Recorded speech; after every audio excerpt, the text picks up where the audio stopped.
결혼식 사진 속 두 사람의 미소가 있습니다. 하객들은 박수를 치고 있고 꽃은 완벽하게 배치되어 있으며 모든 것이 동화의 첫 장면처럼 아름다워 보이죠. 그런데 말입니다. 그 미소 뒤에 숨겨진 눈빛을 본 적 있으신가요? 전 세계 기혼자의 약 47%가 오직 아이들 때문에 결혼 생활을 유지하고 있다는 충격적인 조사 결과가 있거든요. 그들 중 상당수가 자신의 결혼을 사랑 없는 결혼이라고 묘사했습니다. 오늘은 왜 똑똑하고 자기 인식이 뚜렷한 사람들조차 사랑하지 않는 사람과 평생을 묶는 선택을 하는지, 그리고 그 선택이 인간의 정신에 어떤 대가를 치르게 하는지에 대해 이야기해 보겠습니다.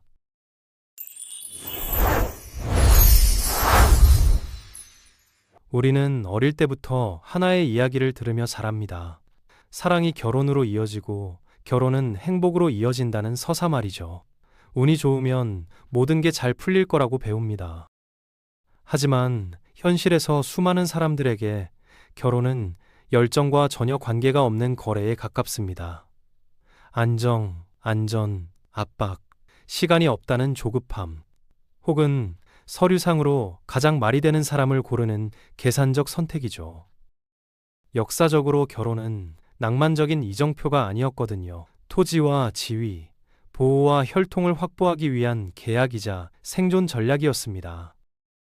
사랑이 결혼의 주된 조건이 된 건 인류 역사에서 비교적 최근의 사치품인 셈이죠.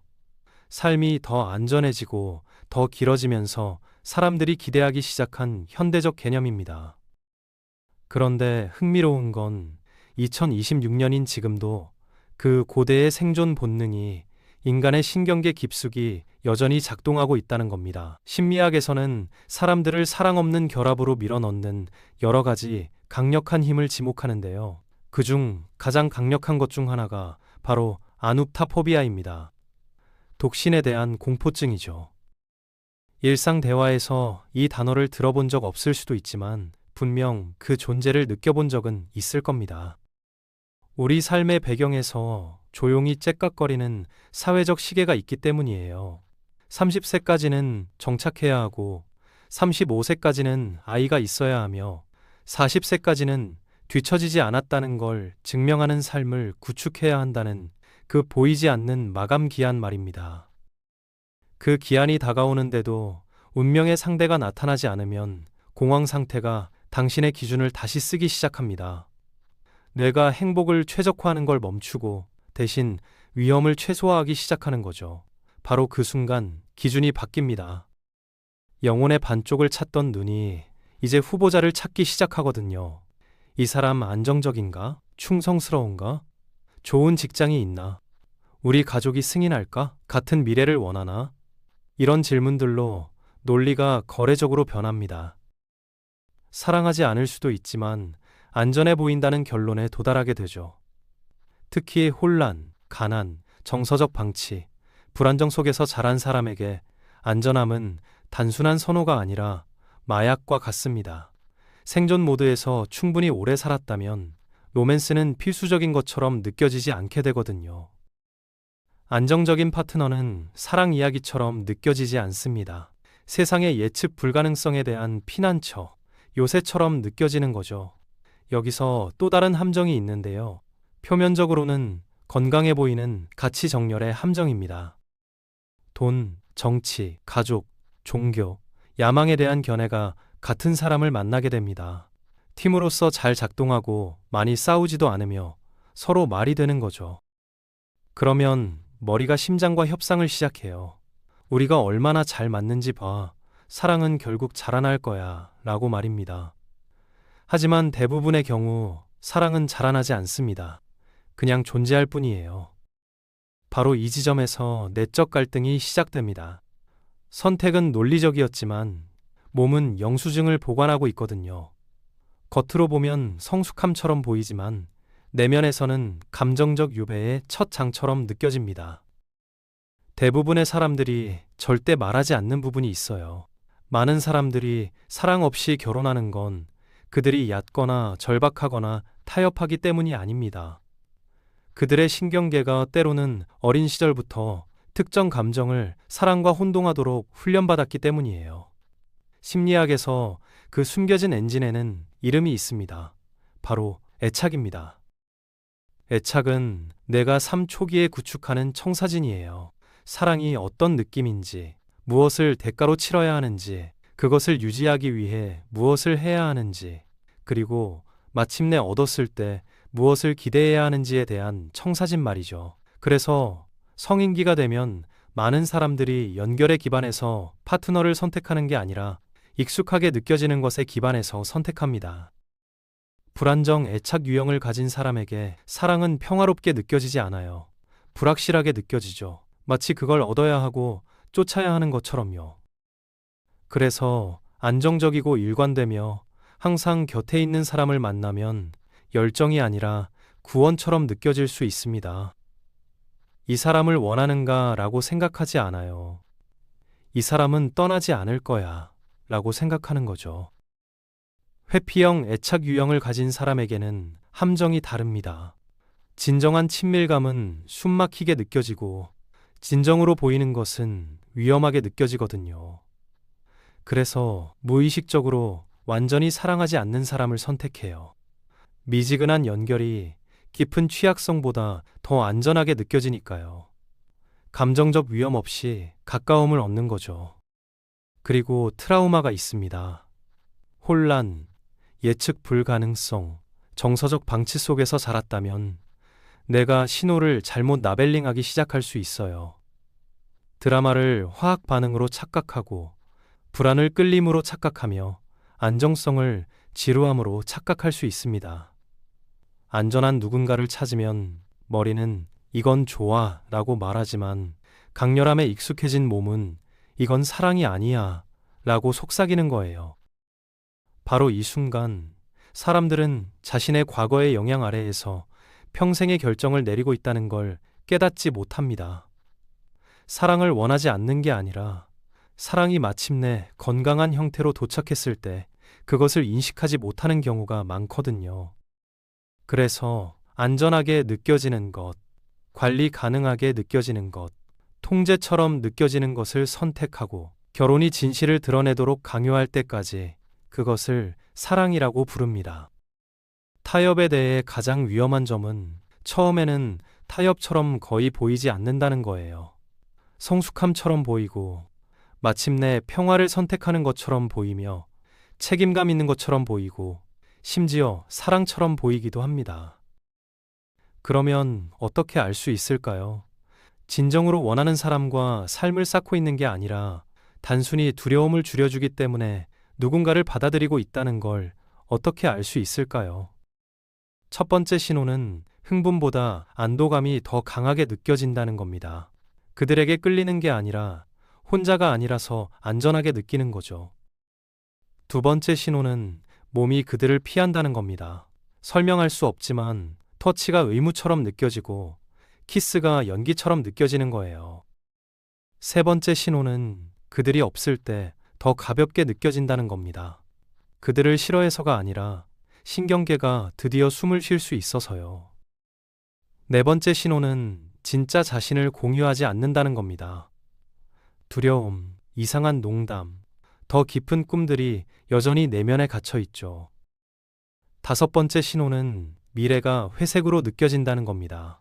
서류상으로는 안정적으로 보이지만 감정적으로는 햇빛 없는 복도처럼 느껴져요. 여섯 번째 신호는 관계가 물류로만 돌아간다는 겁니다. 청구서, 장보기, 일정, 아이들, 모든 게 작동하지만 연결만 빠져 있죠. 일곱 번째 신호는 다른 삶을 상상한다는 겁니다. 반드시 다른 사람이 아니라 다시 살아있다고 느끼는 또 다른 버전의 자신을요. 이 신호들에서 자신을 본다면 그것은 감사할 줄 모른다는 뜻이 아니에요. 망가졌다는 뜻도 아니고 파트너가 충분하지 않다는 뜻도 아닙니다. 내면 세계가 진실을 말하고 있다는 뜻이에요. 사랑은 단순히 호환성이 아니거든요. 안정성만도 아닙니다. 살아있음이에요.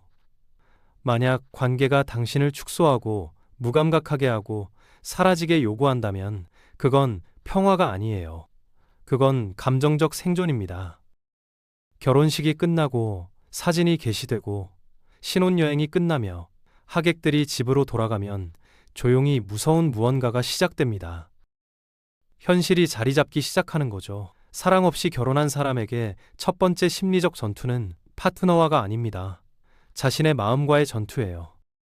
심리학에는 이것에 대한 용어가 있는데 인지 부조화입니다. 서로 모순되는 두 가지 진실을 동시에 유지해야 할 때 발생하는 정신적 고통이죠. 진실 A는 이 사람을 영원히 사랑하겠다고 약속했다는 것이고, 진실 B는 그들이 나를 만질 때 아무것도 느끼지 않는다는 거예요. 그 모순이 압박을 만들고 불편함을 줄이려고 필사적인 뇌가 방어를 구축하기 시작합니다. 합리화를 하게 되죠. 열정은 유치한 거야. 화학 반응은 어차피 사라져. 진짜 사랑은 의무야. 이게 어른의 삶이야. 라고 자신에게 말합니다. 한동안 그 이야기는 작동해요.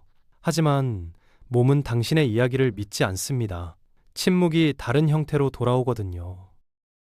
가슴의 조임, 아무것도 아닌 일에 대한 짜증, 감정적 무감각, 설명할 수 없는 지속적인 저급한 슬픔으로요.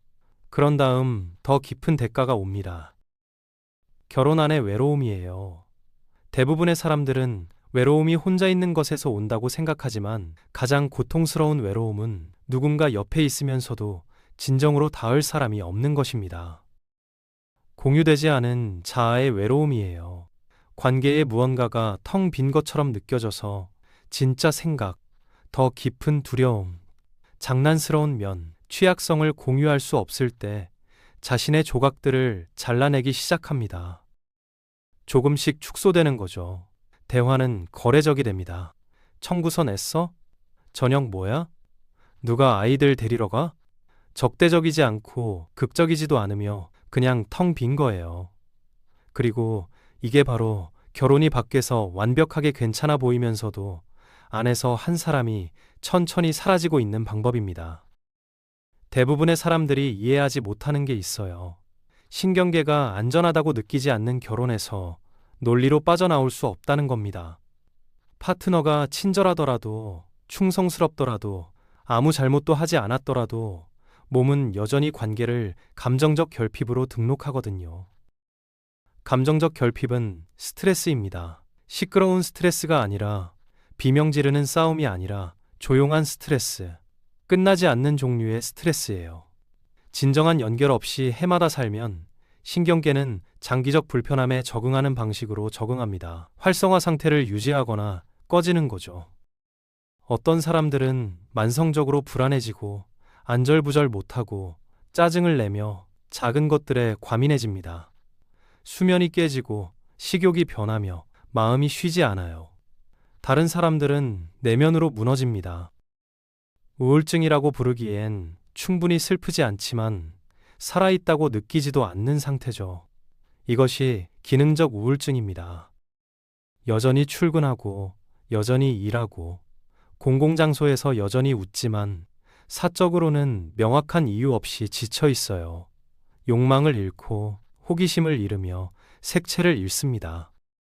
그리고 가장 무서운 부분이 일어나요. 자신의 감정적 신호를 신뢰하지 않게 되는 거죠.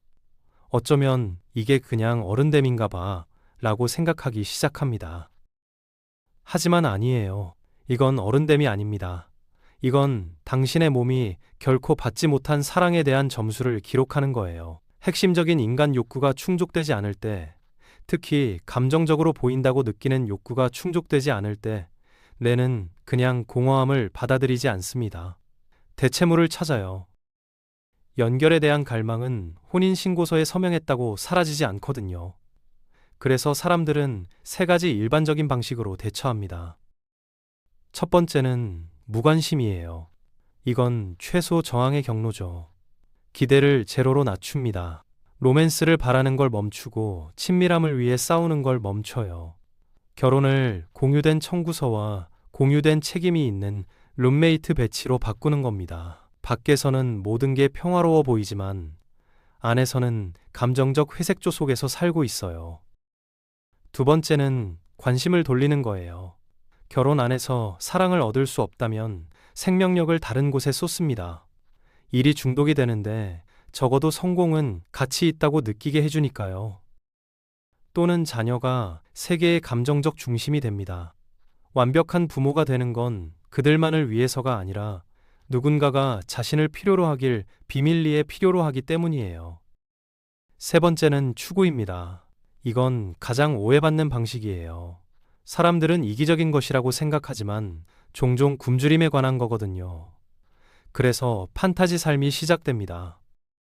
소셜미디어의 옛 불꽃들, 밤에 드는 만약에 라는 생각들, 산소처럼 소비되는 로맨스 소설, 동료와의 감정적 불륜, 하나의 진정한 대화가 사막에서의 물처럼 느껴지기 때문이에요. 때때로 대체물은 더 어두워집니다. 포르노, 알코올, 쇼핑, 도박, 일시적인 감각을 만들어내는 모든 것이죠. 그들은 항상 나쁜 사람들이 아니에요. 종종 삶을 폭파시키지 않으면서 살아있다고 느끼려고 노력하는 감정적으로 영양실조인 사람들입니다. 그렇다면 왜 그냥 떠나지 않을까요? 밖에서 보면 간단해 보여요. 불행하면 떠나면 되잖아요. 하지만 심리학적으로 사랑 없는 결혼을 떠나는 건 단순한 결정이 아닙니다. 정체성의 붕괴예요. 일단 수년 돈, 가족의 승인, 공유된 친구들, 어쩌면 자녀까지 투자하면 내가 매몰 비용 오류라는 잔인한 속임수를 쓰기 시작하거든요. 이미 이렇게 많이 쏟아부었는데 헛되게 할 수 없어 라고요. 그리고 더 오래 머물수록 진실을 인정하는 게 더 무겁게 느껴집니다. 그런 다음 수치심이 옵니다.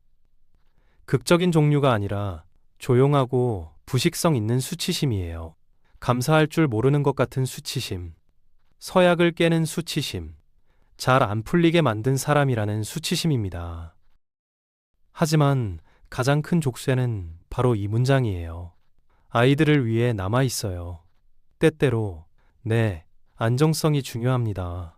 하지만 사람들이 직면하고 싶어 하지 않는 게 있어요. 아이들은 당신이 말하는 것에서만 배우지 않습니다. 관계가 어떻게 느껴지는지에서 배워요. 가정이 감정적으로 차갑다면 그들은 그것을 흡수합니다. 정상화시키는 거죠. 사랑은 경험하는 게 아니라 견디는 거라고 믿으며 자라납니다. 어떤 가정에서는 아이가 감정적 대체물이 되어 의미, 위안, 심지어 동반자의 역할을 강요받기도 해요. 이것을 부모화라고 합니다. 결혼은 서류상으로 온전하게 유지되지만 감정적 대가는 유산처럼 전해지는 거죠. 결국 모든 사랑 없는 결혼은 갈림길에 도달합니다. 대부분의 사람들이 생각하는 것과 달리 두 가지 결말만 있는 게 아니에요. 세 가지가 있습니다. 첫 번째 결과는 동반자적 결혼이에요. 이건 성숙하거나 평화로운 경로죠. 두 파트너 모두 열정의 부재를 받아들이고 다른 무언가를 쌓습니다. 우정, 팀워크, 루틴, 공유된 목표요. 영화 같지는 않지만 안정적일 수 있고 심지어는 위안이 될 수도 있어요. 어떤 이들에게는 충분합니다. 두 번째 결과는 조용한 지옥이에요. 이건 분노가 경멸로 썩을 때입니다. 가장 작은 것들, 씹는 것, 숨 쉬는 것, 그들이 존재하는 방식이 분노를 유발하기 시작해요. 안전함이 감옥 선고가 됩니다. 가정이 감정적으로 독성이 되고 시간이 지나면서 마음이 그 무게 아래에서 부서지기 시작하죠. 세 번째 결과는 평행한 삶이에요. 이건 가장 조용한 비극입니다. 큰 싸움도 없고 이혼도 없으며 그냥 두 사람이 같은 집에서 낯선 사람처럼 사는 거예요. 한 지붕 아래 두 개의 분리된 세계죠. 경고 신호가 있어요. 서로에 대한 존경이 죽으면 두 번째 결과가 멀지 않다는 겁니다. 열정 없는 결혼에서 살아남을 수 있어요. 하지만 존경 없는 결혼에서는 살아남을 수 없습니다. 그렇다면 이 모습에서 자신을 인식한다면 어떻게 해야 할까요? 진짜 경로는 두 가지뿐이고 둘 다 용기가 필요합니다. 첫 번째 로드맵은 머물면서 재건하는 거예요. 관계에 존경, 안전, 선의가 있다면 사랑은 때때로 다시 배울 수 있습니다. 우정으로 시작하세요. 비난 없는 주간 진실 대화를 만드세요. 욕망을 기대하기 전에 감정적 친밀감을 재건하세요. 가능하다면 전문적인 도움을 받으세요. 커플 치료는 악당을 고치는 게 아니에요. 연결을 재건하는 겁니다. 두 번째 로드맵은 품위 있게 떠나는 거예요. 결혼이 경멸, 무감각, 감정적 해로움으로 변했다면 그냥 도망치지 마세요. 준비하세요. 재정적 안정을 쌓고 경계를 설정하고 공동 양육 계획을 만들고 슬퍼할 수 있는 허락을 자신에게 주세요. 삶은 짧으니까요. 혼자이면서 진정성 있는 게 함께 있으면서 보이지 않는 것보다 낫습니다. 사람들이 두려움에서 타협한다고 생각하시나요? 아니면 희망에서 타협한다고 생각하시나요? 외로움에 대한 공포가 사랑받지 못하는 것에 대한 공포보다 무겁기 때문에 많은 사람들이 말이 되는 사람을 선택합니다. 하지만 진짜 비극은 밖에서 보면 성공한 것처럼 보인다는 거예요. 안에서는 사라진 것처럼 느껴지면서요. 때때로 가장 고통스러운 외로움은 혼자 있는 게 아닙니다. 결혼해 있으면서 완전히 보이지 않는다고 느끼는 거예요.